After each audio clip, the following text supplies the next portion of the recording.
Hello everyone, good morning. एक बार फिर से आप सभी का क्रेजी जी के ट्रिक के डेली करंट अफेयर की सीरीज में स्वागत है। आज के सेशन में हम डिस्कस कर लेते हैं डेली करंट अफेयर की हमारी सीरीज को आगे बढ़ाते हुए 9 मई के सभी करंट अफेयर। एंड तक सेशन में बने रहिए, एक एक फैक्ट, एक एक क्वेश्चन को आराम से नोट कीजिए, आराम से सुनिए, बहुत ही इंपॉर्टेंट सेशन है। और यहां पर 9 मई का हमारा सबसे इंपॉर्टेंट क्वेश्चन, सबसे पहला क्वेश्चन, हाल ही में चर्चित किस वायु रक्षा प्रणाली को सुदर्शन चक्र के नाम से पुकारा जाता है? तो हमारे पास एक एयर डिफेंस सिस्टम है जो कि हमने रशिया से लिया है। यह है S-400, जिसे कहा जाता है इंडिया का सुदर्शन चक्र। अभी यह सुर्खियों में इसलिए है क्योंकि आप सभी को पता है कि रिसेंटली ऑपरेशन सिंदूर इंडिया ने चलाया है पाकिस्तान के खिलाफ। आपको पता होना चाहिए, हमने पाकिस्तान में एयर स्ट्राइक की थी। उसके बाद 8 मई को सुबह पाकिस्तान ने क्या किया कि इंडिया के जो हमारा उत्तरी भारत का एरिया है या फिर उत्तर पश्चिम का जो एरिया है, जैसे पंजाब रीजन ले लें, जम्मू कश्मीर रीजन ले लें, गुजरात की बाउंड्री ले लें और पंजाब की बाउंड्री, इन बाउंड्री वाले जो भी राज्य हैं उनके काफी सारे शहरों को टारगेट करते हुए ड्रोन से अटैक किया था, मिसाइल से अटैक किया था। उसके बाद इंडिया की जो इंटीग्रेटेड काउंटर यूएस ग्रिड और S-400 जो हमारा डिफेंस सिस्टम है, एयर डिफेंस सिस्टम, उन्होंने सारे ड्रोन और जितने भी मिसाइल पाकिस्तान के द्वारा भेजी गई थी इंडिया के शहरों पर हमला करने के लिए, उन सभी को डिस्ट्रॉय किया है। और उसके बाद आपको पता है इंडिया ने काउंटर अटैक भी किया है और इंडिया के ड्रोन्स के माध्यम से पाकिस्तान के कराची और काफी सारे लाहौर, काफी सारे शहरों में अटैक किया गया है और पाकिस्तान के जो डिफेंस सिस्टम है, एयर डिफेंस सिस्टम, उसको डिस्ट्रॉय किया गया है। लाहौर का एयर डिफेंस सिस्टम पाकिस्तान का पूरी तरीके से इंडिया ने तबाह कर दिया। S-400 मिसाइल सिस्टम को उनकी कैपेबिलिटीज के कारण भारत का सुदर्शन चक्र कहा जाता है। इंडिया की टेरिटरी के अंदर जितने भी अगर कोई मिसाइल आ जाता है, ड्रोन आ जाता है हमला करने के लिए, तो S-400 एयर डिफेंस सिस्टम उसको डिटेक्ट कर लेता है और डिटेक्ट करने के बाद उसे हवा में ही डिस्ट्रॉय कर देता है। तो इसका नाम दिया गया है सुदर्शन चक्र। रशिया से ये हमने लिया है। अगर आप इमेज देखेंगे तो इस तरीके से आपको S-400 दिखाई देगा। 400 किलोमीटर की रेंज में मिसाइल को या ड्रोन को यह नष्ट करने की क्षमता रखता है। देखिए किस तरीके से वर्क करता है। अगर हम ये देखें तो अगर कोई भी मिसाइल या ड्रोन इंडिया के टेरिटरी के अंदर आता है तो इसमें लगा हुआ रडार वो डिटेक्ट करता है इस प्रकार की मिसाइल को, और जो हमारा एयर डिफेंस सिस्टम है S-400, उसमें जो हमारी मिसाइल्स लगी हैं वो उस टारगेट को पूरी तरीके से खत्म कर देती है। तो आई होप आपको समझ में आ गया होगा कि ये एयर डिफेंस सिस्टम किस तरीके से काम कर रहा है। हवा में ही मिसाइल को, ड्रोन को ये खत्म करने की क्षमता रखती है। इस तरीके से 72 मिसाइल्स इसमें लगे होते हैं। एक टारगेट को हिट करने के लिए 2 मिसाइल होती है, इससे ज्यादा भी हो सकती है लेकिन नॉर्मली 72 रखी जाती है और 36 टारगेट को एक साथ, जो 36 मिसाइल या ड्रोन है, एक साथ 400 किलोमीटर की टेरिटरी में यह डिफेंस सिस्टम खत्म कर सकता है।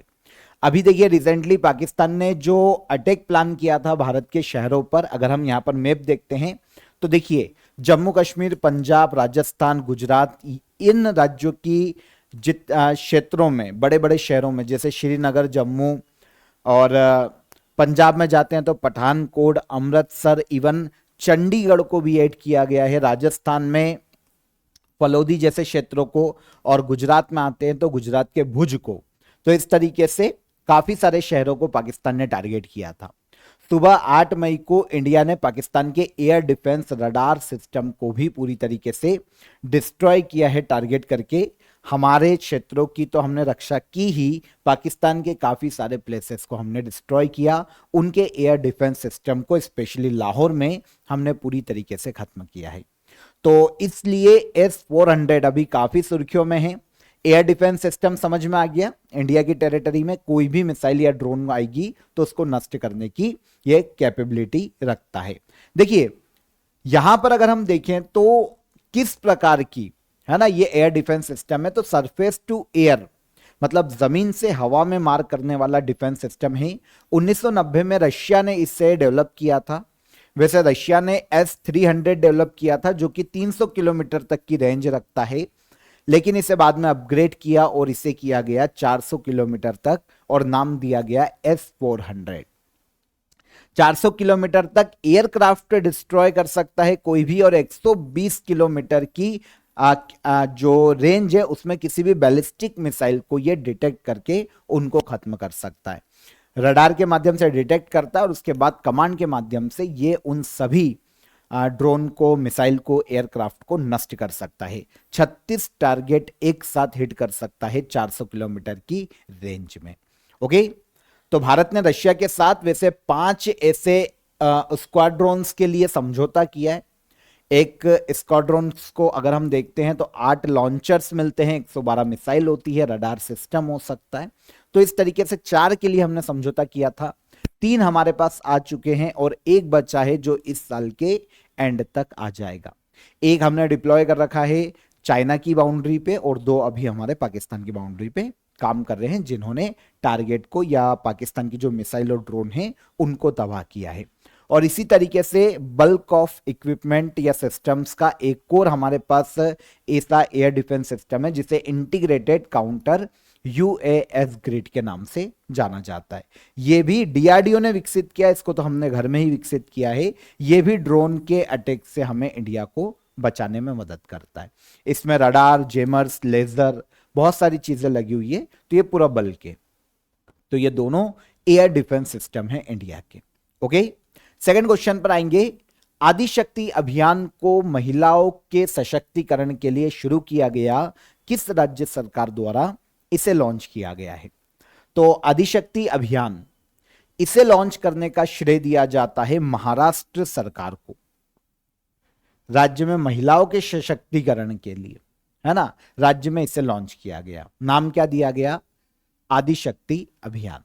देखिए, यह कैंपेन विमेन और राज्य में जो बच्चे हैं उनके लिए शुरू किया गया है और इसके लिए स्पेशल एक प्लेस चुना गया, चाउंडी विलेज। यहां से इसे लॉन्च किया गया महाराष्ट्र में। अगर आप इतिहास में जाएंगे तो आपको चाउंडी विलेज के बारे में पता चलेगा कि यहां पर देवी अहिल्याबाई होलकर का जन्म हुआ था, है ना। मराठा साम्राज्य से जो शाखाएं अलग हुई है उनमें से एक होलकरों का शासन मालवा के क्षेत्र पर देखने को मिलता है और होलकरों में मालवा पर देवी अहिल्याबाई होलकर का शासन रहा है ना। इंदौर, है ना, अहिल्या नगरी के नाम से जाना जाता है। तो अहिल्याबाई होलकर का जन्म चाउंडी विलेज में हुआ था महाराष्ट्र में। अब महिलाओं को एक सशक्तिकरण के तौर पर प्रतीक के रूप में अहिल्याबाई होलकर को देखा जाता है, इसीलिए जो आदिशक्ति अभियान शुरू किया गया उसके लिए इस विलेज का चयन किया गया, यहां से इसे लॉन्च किया गया। और टोटल बजट इसका रखा गया है 10.5 करोड़ रुपए। अब कैसे महिलाओं का सशक्तिकरण किया जाएगा? तो रूरल एरियाज में जो महिलाएं हैं उनको काम सीखने के लिए, स्किल डेवलपमेंट के लिए पैसा अलॉट किया जाएगा। गवर्नमेंट स्कीम्स को सही तरीके से जो विलेजेस हैं वहां पर महिलाओं तक पहुंचाया जाएगा। जितने भी कुपोषित बच्चे हैं, महिलाएं हैं, बाल विवाह को रोकना, लैंगिक हिंसा को रोकना, मातृ शिशु मृत्यु दर को कम करना, इनके लिए कैंपेन चलाए जाएंगे। और महिलाओं को पंचायती राज सिस्टम में सक्रिय रूप से शामिल करने के लिए प्रोत्साहित किया जाएगा। यह पूरा जो कैंपेन है, अभियान है, वो आदिशक्ति अभियान के नाम से महाराष्ट्र सरकार के द्वारा लॉन्च किया गया।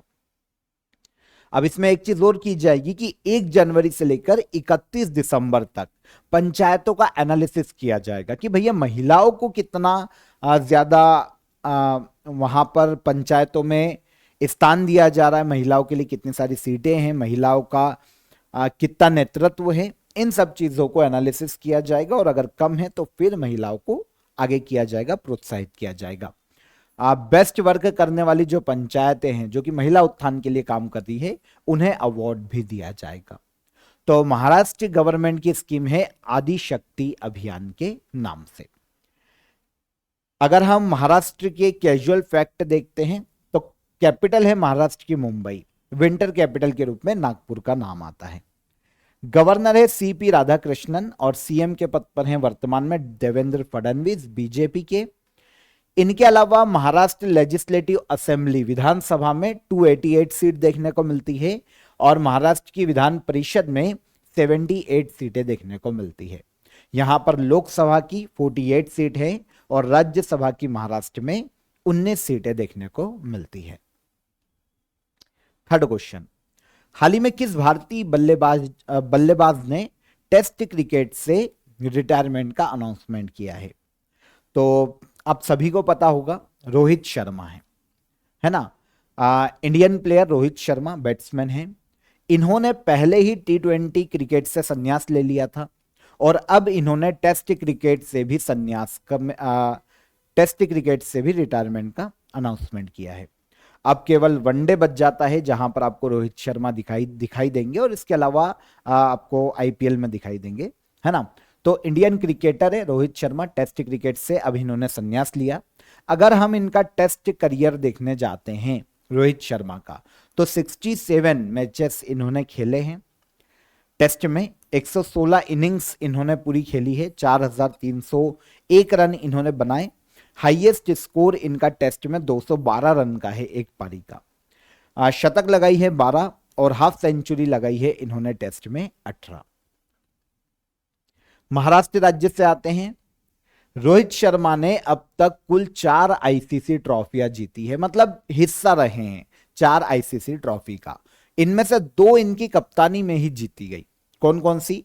तो last year ICC T20 world cup 2024 और आईसीसी चैंपियंस ट्रॉफी 2025, ये दोनों का खिताब रोहित शर्मा की कप्तानी में इंडिया ने जीता है। इसके अलावा इन्हें 2015 में अर्जुन अवार्ड से सम्मानित किया जा चुका है और खेलों में योगदान के लिए 2020 में इन्हें भारत का सर्वोच्च खेल सम्मान राजीव गांधी खेल रत्न अवार्ड दिया गया 2020 में। आगे चल के उसका नाम मेजर ध्यानचंद खेल रत्न अवार्ड हो गया 2021 में, पर 2020 में ये रोहित शर्मा को दिया गया। ऑफर ऑफ द डे में आप सभी के लिए देखिए, आज आपके लिए एनटीपीसी 2025 के लिए करंट अफेयर की मैराथन क्लास आने वाली है, वन शॉट, जहां पर आपको 500 से ज्यादा important current affair with detail देखने को मिलेंगे। आज ये लेक्चर आपके लिए अपलोड हो जाएगा क्रेजी जी के ट्रिक पर और इसकी पीडीएफ आपको मिल जाएगी काफी नॉमिनल चार्जेस में। देखिए एनटीपीसी के लिए तो इंपॉर्टेंट है ही, अदर जो रेलवे की एग्जाम्स है उनके लिए भी आपको करंट अफेयर यहीं से पूछा जाने वाला है। तो आप इसकी पीडीएफ को ज्वाइन कर सकते हैं। डिस्क्रिप्शन में मैंने आपको एनटीपीसी 2025 करंट अफेयर मैराथन की पीडीएफ की लिंक दे दी है, वहां से आप ज्वाइन कीजिए। आपको क्वेश्चन आंसर भी मिल जाएंगे और आपको डिटेल एनालिसिस है वो भी वहां पर आपको मेंशन किया गया है। तो आप इसे ज्वाइन कर सकते हैं, डिस्क्रिप्शन में लिंक है। कोई भी आपको डाउट आता है तो हेल्पलाइन नंबर पर कॉल कर लीजिए, वहां पर आपकी हेल्प हो जाएगी। कोई भी हर्डल है तो वो आपका सॉल्व हो जाएगा। तब तक हम चलते हैं हमारे अगले क्वेश्चन पर, और ये क्वेश्चन भी एसएससी और रेलवे की एग्जाम में काफी देखने को मिला है। क्वेश्चन क्या है? वर्ल्ड रेड क्रॉस डे या रेड क्रॉस दिवस हर साल किस तिथि को मनाया जाता है? तो विश्व रेड क्रॉस डे हर साल मनाया जाता है 8 मई को पूरे वर्ल्ड में। कब मनाया जाता है? 8 मई। अब देखिए रेड क्रॉस दिवस मनाया किस उपलक्ष्य में जाता है या फिर क्या है? अगर कोई ऑर्गेनाइजेशन है तो ऑर्गेनाइजेशन क्या करती है? तो पहली चीज तो हमको यह क्लियर हो जाती है कि विश्व रेड क्रॉस दिवस 8 मई को मनाया जाता है। यह जो दिन है ना, हेनरी ड्यूरेंट की जन्म तिथि है। ये रेड क्रॉस ऑर्गेनाइजेशन के फाउंडर रहे हैं, है ना, संस्थापक हेनरी ड्यूरेंट। तो इनकी जन्म तिथि को 8 मई को world red cross day celebrate या ऑब्जर्व किया जाता है। नोबेल पीस प्राइज सबसे पहली बार हेनरी ड्यूरेंट को ही दिया गया था 1901 में, पहला नोबेल पीस प्राइज। तो हेनरी ड्यूरेंट की याद में 8 मई को वर्ल्ड रेड क्रॉस डे। 2025 की थीम की बात करें तो कीपिंग ह्यूमैनिटी अलाइव 2025 की थीम है। पहली बार international day of the Red Cross के नाम से 8 मई 1948 को मनाया गया था। आपके दिमाग में जो क्वेश्चन आएगा ना वो रेड क्रॉस को लेकर ही है कि सर ये है क्या? तो ये एक प्रकार का मूवमेंट था जो शुरू किया गया था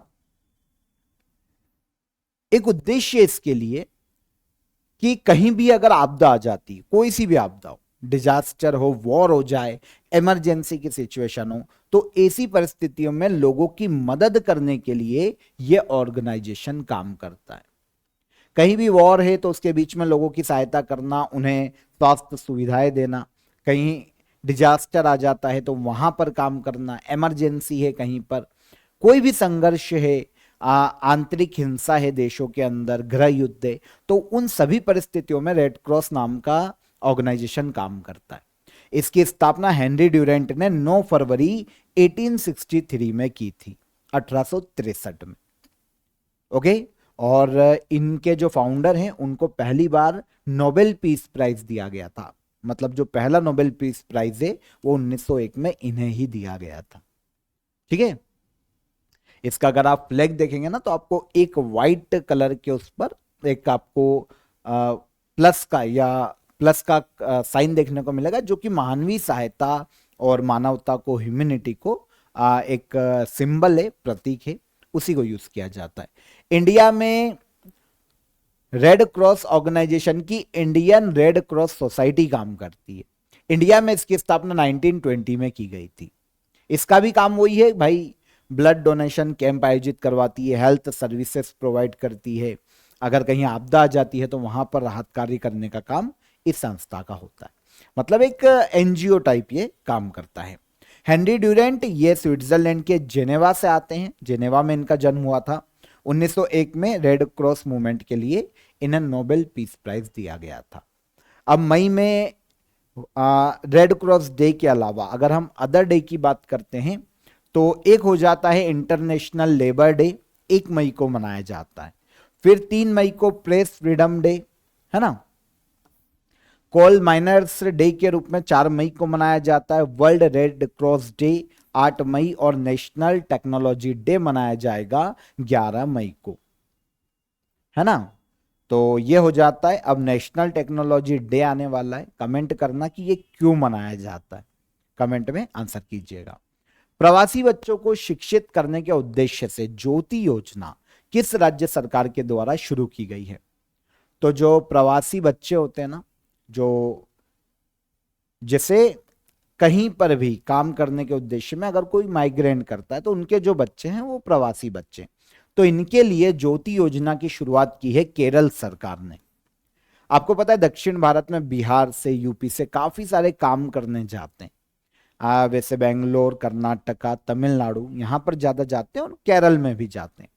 तो केरल में जो बाहर के माइग्रेंट्स हैं, ऐसे लोग जो कि केरल से माइग्रेट करके कहीं और गए हैं, अगर उनके भी बच्चे केरल में हैं तो उनको भी, और अगर कोई बाहर से माइग्रेट करके केरल में आया है तो उनके बच्चों को भी एजुकेशन के उद्देश्य से, शिक्षित करने के उद्देश्य से ज्योति योजना शुरू की है केरल सरकार ने, केरला स्टेट ने। केरल के सीएम पिनराई विजयन, इन्होंने केरला के तिरुवनंतपुरम में ज्योति स्कीम को ऑफिशियली लॉन्च किया। प्रवासी मजदूरों, कामगारों, इनके बच्चों को एजुकेशन देना और समाज में उन्हें स्थापित करना, है ना, समाज में उनके समावेशन को बढ़ावा देना, यह ज्योति योजना का मुख्य उद्देश्य है। जो 3 से 6 साल के बच्चे हैं उन्हें आंगनवाड़ी में एडमिशन दिया जाएगा। 6 साल या उससे ऊपर के बच्चे हैं तो पब्लिक स्कूल्स में उनको इनरोल किया जाएगा, उन्हें एडमिशन दिया जाएगा, और जो पैसा है उनकी फीस का वो गवर्नमेंट बियर करेगी। वैसे तो गवर्नमेंट है कि अगर स्कूल्स हैं तो वो तो गवर्नमेंट कर ही रही है, तो गवर्नमेंट बियर करेगी पूरा खर्चा। माइग्रेंट्स फैमिलीज के लिए एजुकेशन के साथ साथ कल्चरल सपोर्ट भी राज्य के द्वारा दिया जाएगा ज्योति योजना के तहत। ओके, तो यहां पर यह चीज क्लियर हो जाती है, बेसिक हेल्थ केयर भी इनको मिलेगा। केरला की अगर हम कैजुअली बात करते हैं, भारत में सबसे ज्यादा लिटरेसी वाला स्टेट केरला है ना। 2018 में आखिरी बार इसकी लिटरेसी रेट देखा गया था, 96.2% आया था, और अभी लगभग इससे ज्यादा ही होगा। सबसे ज्यादा सेक्स रेशियो भी यहीं देखने को मिलता है। 2011 की जनगणना के अनुसार 1000 पुरुषों पर 1084 महिलाएं। कैपिटल है तिरुवनंतपुरम, गवर्नर है राजेंद्र अर्लेकर और सीएम है पिनराई विजयन। यहां पर अगर हम विधानसभा सीटें देखते हैं तो 140 है, लोकसभा की सीटें हैं 20 और राज्यसभा की सीटें हैं 9। कहां पर?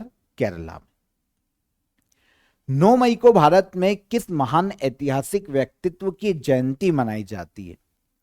इंपॉर्टेंट क्वेश्चन है, स्पेशली जो राजस्थान के बैकग्राउंड के जो स्टूडेंट है ना उनके लिए तो बहुत ज्यादा। और वैसे भी इंडिया में हर एग्जाम में कहीं ना कहीं ये क्वेश्चन आया हुआ है, और राजस्थान के एग्जाम्स में तो काफी पूछते हैं। 9 मई को जयंती मनाई जाती है महाराणा प्रताप की। आंसर ए हो जाएगा। महाराणा प्रताप जो कि मेवाड़ के शासक थे, है ना, मेवाड़ के। इनका जो जन्म है वो 9 मई 1540 में राजस्थान के कुंभलगढ़ में हुआ था। राजस्थान में नाथद्वारा के निकट थोड़ा दूरी पर कुंभलगढ़ देखने को मिलता है। यहां पर इनका 9 मई 1540 को जन्म हुआ था।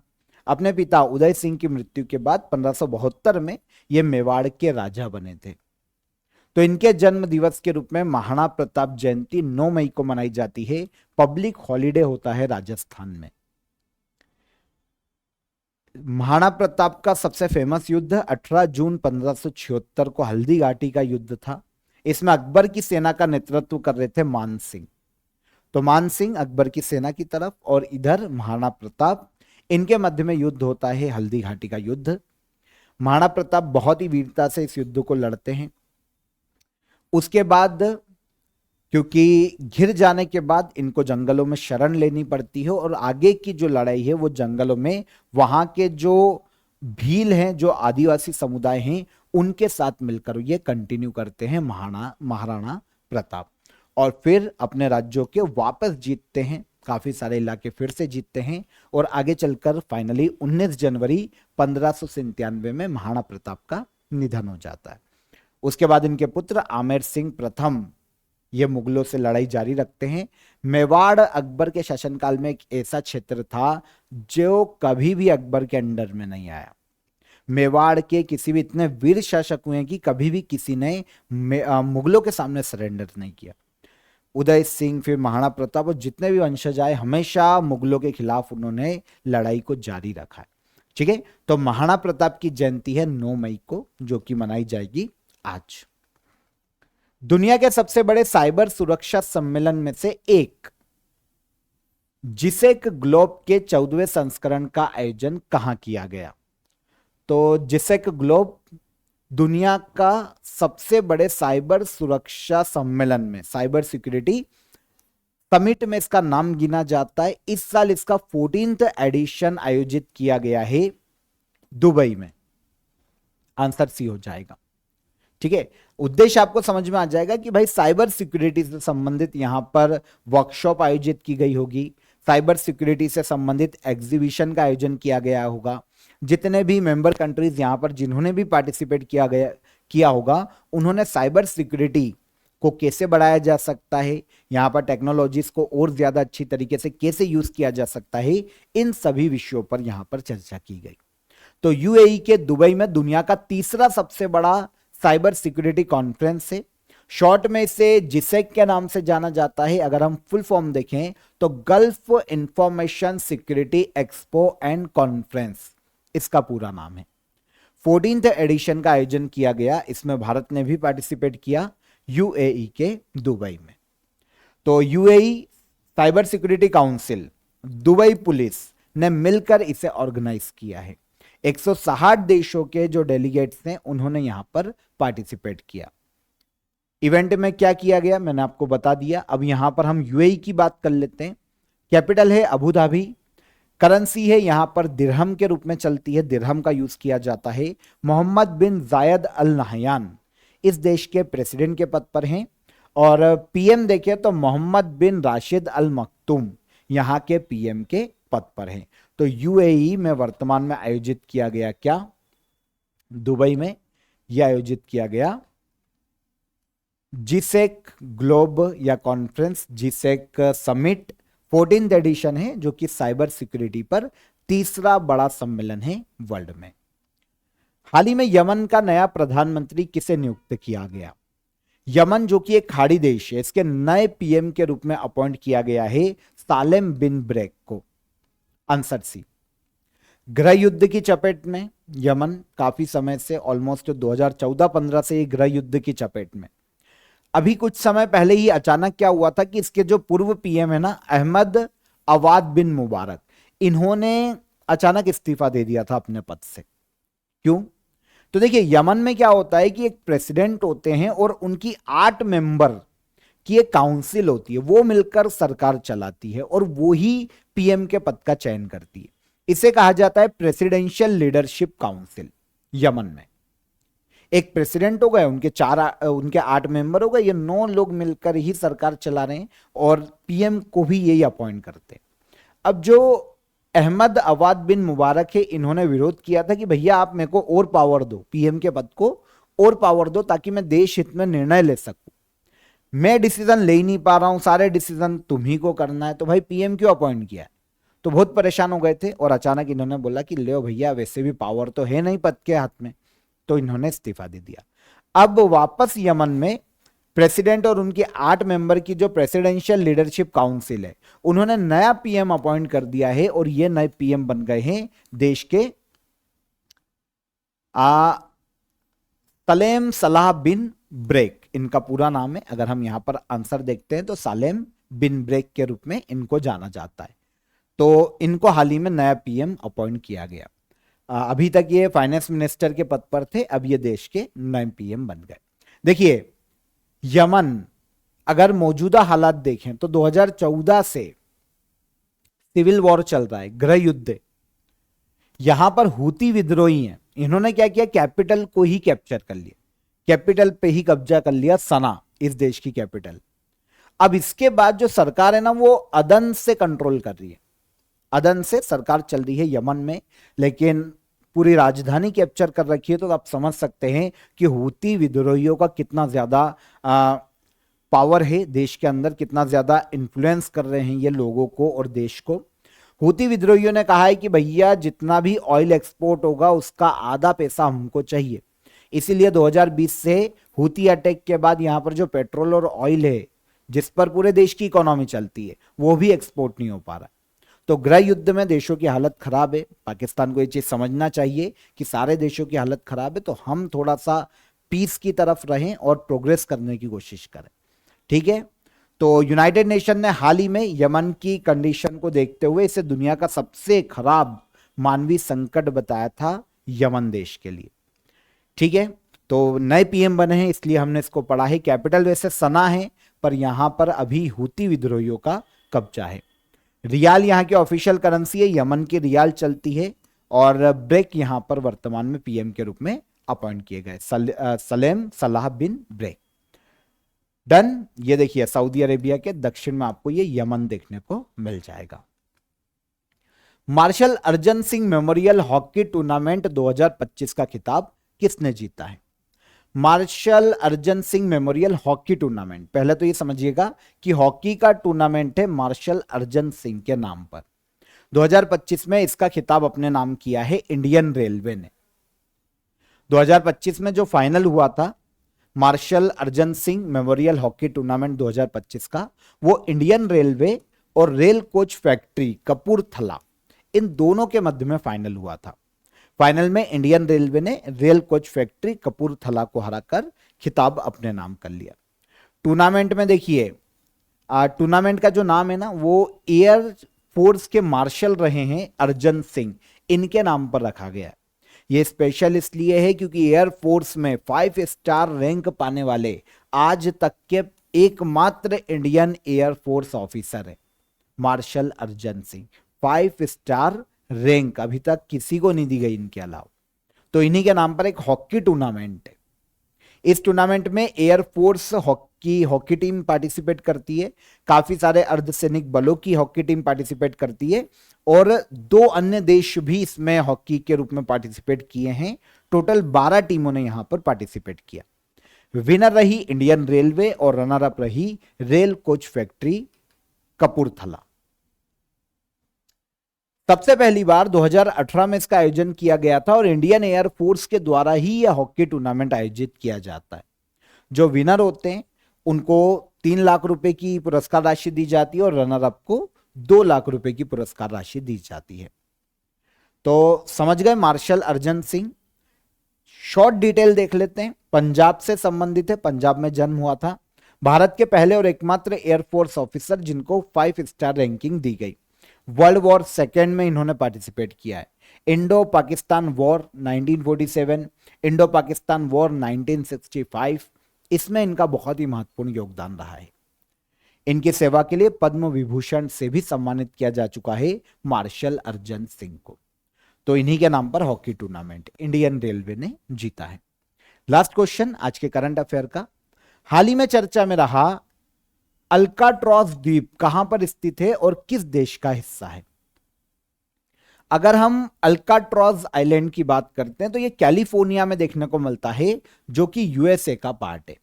तो यूएसए में देखने को मिलता है अल्काट्रॉस द्वीप।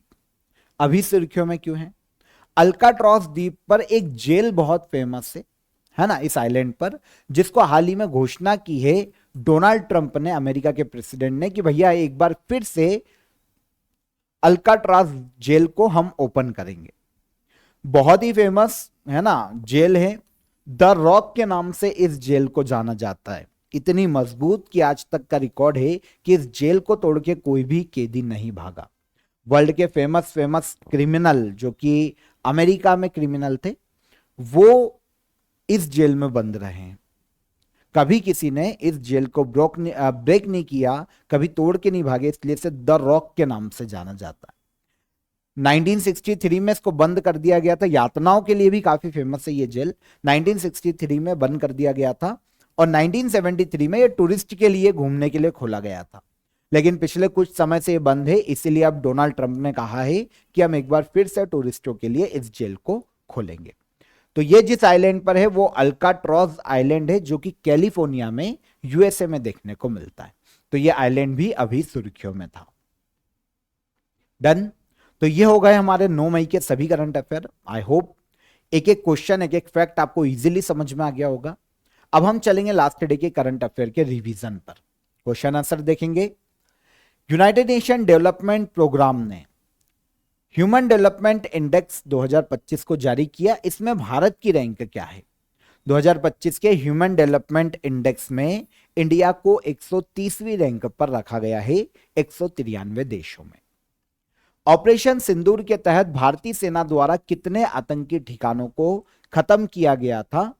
तो ये 9 प्लेसेस थे पीओके और पाकिस्तान के, जिनको डिस्ट्रॉय किया गया था इंडियन एयरफोर्स के द्वारा ऑपरेशन सिंदूर के तहत।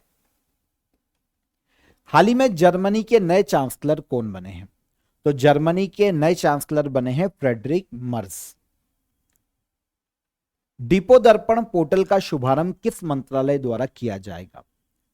तो ministry of consumer affair, food and public distribution यह डिपो दर्पण पोर्टल का शुभारंभ करेगी। हाल ही में मुख्यमंत्री सुपोषण योजना किस राज्य में शुरू की गई?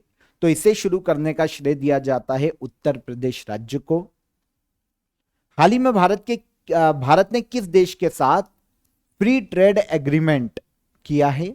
तो फ्री ट्रेड एग्रीमेंट हमारा हुआ है यूनाइटेड किंगडम के साथ में।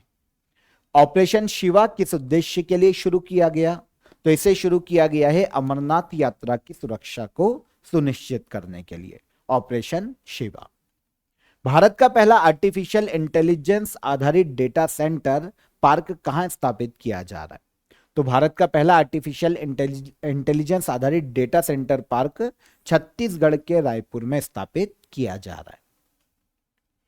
MIGM का भारत ने सफलतापूर्वक परीक्षण किया, इसका पूरा नाम क्या है? MIGM multi influence ground mines के नाम से जाना जाता है। वैश्विक अंतरिक्ष अन्वेषण शिखर सम्मेलन ग्लेक्स 2025 का इनॉग्रेशन किसके द्वारा किया गया? तो ग्लोबल स्पेस एक्सप्लोरेशन समिट ग्लेक्स 2025 का शुभारंभ किया गया डॉक्टर जितेंद्र सिंह के द्वारा। तो ये हमारे हो गए केंद्रीय मंत्री हैं। ये कल के हमारे सारे करंट अफेयर हो गए। अब क्वेश्चन ऑफ द डे का आंसर लेते हैं। गोविंद जी नृत्यालय भारत के किस राज्य में है? तो ये मणिपुर के इम्फाल में देखने को मिलता है। कर्णम मल्लेश्वरी ने किस ओलंपिक में ब्रॉन्ज मेडल जीता? तो इन्होंने सिडनी ओलंपिक, ऑस्ट्रेलिया के सिडनी में सन 2000 में हुआ था, इसमें वेट लिफ्टिंग में ब्रॉन्ज मेडल अपने नाम किया था। और भारतीय संविधान का आर्टिकल 77 की बात करें तो यह प्रावधान करता है कि भारत में जितने भी एग्जीक्यूटिव वर्क हैं वो प्रेसिडेंट ऑफ इंडिया के नाम से कंडक्ट किए जाएंगे। यहां पर आता नहीं इतनी बड़ी लाइन, तो यहां पर मैंने आपको डायरेक्ट बता दिया। तो ये तीनों क्वेश्चन के हमारे आंसर हो गए। अब आज के question of the day, Gandhi ji के राजनीतिक गुरु कौन थे? टॉल्स्टॉय फार्म की स्थापना किस वर्ष की गई थी? और खानवा का युद्ध किस वर्ष लड़ा गया था? तीनों ही क्वेश्चन इंपॉर्टेंट है, कमेंट में आंसर कीजिएगा। और सेशन कैसा लगा ये भी बताइए। सेशन पसंद आया हो तो वीडियो को लाइक और शेयर कर दीजिए। चैनल पर पहली बार आए हैं तो चैनल को सब्सक्राइब कर लीजिए। एनटीपीसी की करंट अफेयर 2025 की मैराथन क्लास को जरूर देखिएगा, आपको आज मिल जाएगी क्रेजी जीके ट्रिक के यूट्यूब प्लेटफॉर्म पर। और एप्लीकेशन को चेकआउट कीजिए, काफी सारे एग्जाम ओरिएंटेड कोर्सेस आपको वहां पर देखने को मिल जाएंगे। चलिए कल मिलेंगे, तब तक अपना ख्याल रखिए। जय हिंद, जय भारत।